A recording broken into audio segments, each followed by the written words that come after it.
Baada ya wale watani wa jadi kutoana jasho kwenye dimba la Mkapa, Simba na Yanga, basi pana timu ambayo imeibuka na ushindi mnono kabisa ambao unaitwa 5G ya Simba na Yanga. Leo wametoana jasho katika dimba la Mkapa. 5G hii imekwenda kwa upande wa Yanga. Yanga wamemfunga bwana Simba magoli yake matano. Bila shaka hii imeshawahi kutokea kwa Simba kumfunga Yanga magoli 5-0.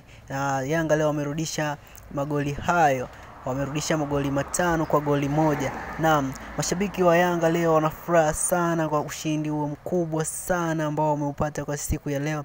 Basi kama bado hujasubscribe katika channel hii, basi pita hapo subscribe Shimbwe TV Online uwe wa kwanza kabisa kupata habari zetu mbalimbali. Naam, kumbuka kabisa hizi timu zikikutana, mashabiki Tanzania nzima wanakuaga hawaelewi, wakiwa kila mmoja anategemea kupata ushindi kutoka kwake.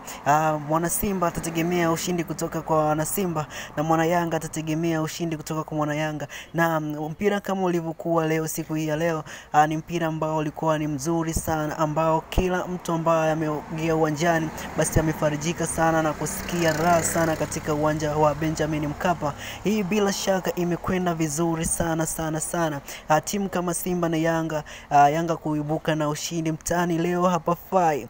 Wana Yanga sasa hivi wameanza kupiga kelele sana.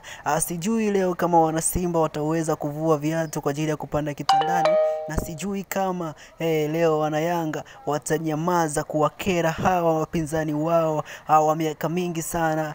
Simba ni Yanga. Bila shaka usiache kufuatilia katika channel hii uwe kwanza kabisa kila siku kupata hizi habari zikiwa live kabisa. Na jina langu ni James Mangi, nimekuletea habari hii ya michezo. Hii inaitwa ni Mwendo wa 5G. Endelea kuwa nasi tafadhali, subscribe katika channel hii uwe kwanza kabisa kupata habari zetu pindi zitakapokuwa tu zinatoka. Na angalia eneo ambalo limeandikwa subscribe, basi subscribe afu bonyeza alama ya kengele, utakuwa upo nasi. Asante sana kwa kututembelea, asante sana na Mwenyezi Mungu akubariki.